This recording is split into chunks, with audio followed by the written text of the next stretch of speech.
See, I don't change my stand. Still, I am supporting my party stand. Here, in tunes of Modi only they are playing. Just one day before the notification, they have arrested Kavita for political benefit for BRS and BJP. They are acting like their frontal organization.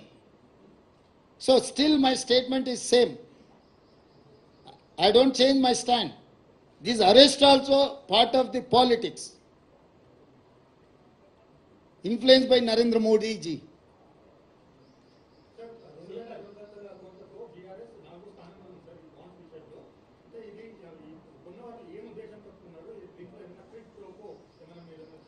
అంటే ఏ bonds ఎవరికి ఇచ్చిండ్రో ఆ లెక్క కూడా బయట పెట్టమని supreme court చెప్పింది. Bonds కొనుగోలు చేసిన సంస్థలు, నిధులు తీసుకున్న సంస్థలు ఉన్నాయి. కొనుగోలు చేసింది ఎవరు, ఏ సంస్థలకి బాండ్స్ ఇచ్చిందని తేలినప్పుడు నిర్దిష్టమైన ఆరోపణ చేయొచ్చు. ఆ వివరాలు లేకుండా మనం ఏది మాట్లాడినో గాల్లో మాట్లాడినట్టుగానే ఉంటుంది. కాబట్టి సుప్రీంకోర్టు ఆదేశాలు ఇచ్చింది, మీరు కొనుగోలు చేసిన బాండ్స్ ఎన్ని, ఏ రాజకీయ పార్టీలకు ఇచ్చిండ్రో కూడా మీరు వివరాలు బయట పెట్టాలని చెప్పింది. ఆ వివరాలు వచ్చిన తర్వాత పూర్తి వివరాలతోని కాంగ్రెస్ పార్టీ మాట్లాడుతుంది.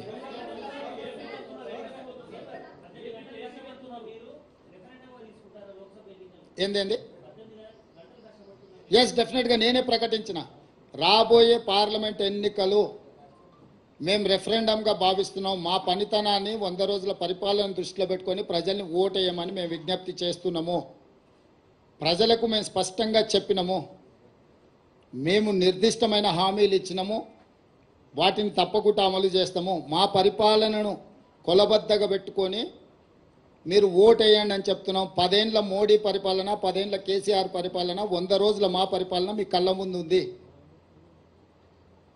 ఈ మూడిటిని విశ్లేషించి మూడిటిని దృష్టిలో పెట్టుకొని ప్రజల్ని ఓటేయండి, ఇది మా ప్రభుత్వానికి రెఫరెండమే.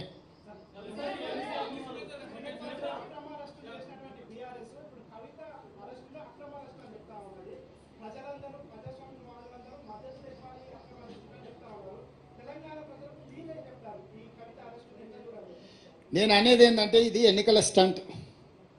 చంద్రశేఖర్ రావే ఇంతవరకు ఖండించలేదు, ఇంతవరకు తను దీని పట్ల విధానం ప్రకటించలేదు. ఈ అరెస్టు పట్ల చంద్రశేఖరరావుకే ఈ విషయంలో విధానం లేదు, ప్రకటన లేదు. ప్రతిపక్షాలుగా మేము చెప్పేది ఒకటే, అవినీతి పరులు ఎవరున్నా శిక్షించాల్సిందే. కానీ ఆ ముసుగులో మీ రాజకీయ ప్రయోజనాల కోసం ఒకరోజు ఎన్నికల నోటిఫికేషన్ వచ్చే ముందు మొత్తం పెద్ద డ్రామాకు తెరలేపి ఒక పెద్ద డ్రామా కంపెనీని నడుపుతున్నట్టుగా అనిపిస్తుంది.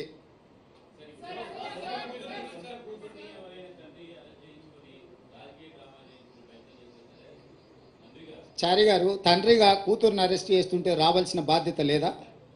ఎందుకు రాలేదు? మీరేం చెప్తారు?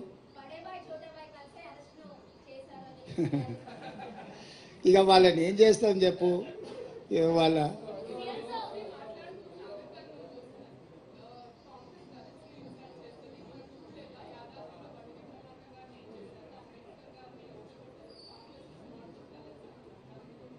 ఈ దేశానికి రాష్ట్రపతిని చేసింది దళితులను కాంగ్రెస్ పార్టీ, వివిధ రాష్ట్రాలలో ముఖ్యమంత్రులను చేసింది కాంగ్రెస్ పార్టీ, ఇక్కడ సిఎల్పి లీడర్గా దళితుని చేసింది కాంగ్రెస్ పార్టీ. ఇవన్నీ పక్కన పెడితే కాంగ్రెస్ పార్టీ అధ్యక్షుడు దళితుడు. సో మాకు దగ్గు నేర్పొద్దు. మోదీ గారికి ఏదైనా ఓట్లు వేయించుకోవాలన్న ఆలోచన ఉంటే ఏదైనా మాట్లాడమనుంది. బంగారు లక్ష్మణ్ కూతుర్ని అవమానించిండ్రు, జాతీయ అధ్యక్షుడిగా పనిచేసి బీజేపీ కుట్ర చేసి ₹1,00,000 లంచం కేసులో పార్టీ అధ్యక్షుడిని ఇరికిచ్చిండ్రు వాళ్ళే. అంటే ఒక దళితుడు వాళ్ళ పార్టీ అధ్యక్షుడు అయితే అతను 3 ఏళ్ల సమయాన్ని కూడా పూర్తి చేయనీయలే. ఇవాళ వారి కుటుంబాన్ని వీధికి వదిలేసిండ్రు, బంగారు లక్ష్మణ్ గారి కుటుంబాన్ని. ఈ విషయాలన్నీ కూడా మోడీ గారు దృష్టిలో పెట్టుకొని వాటిని కూడా ప్రస్తావిస్తే బాగుంటుంది.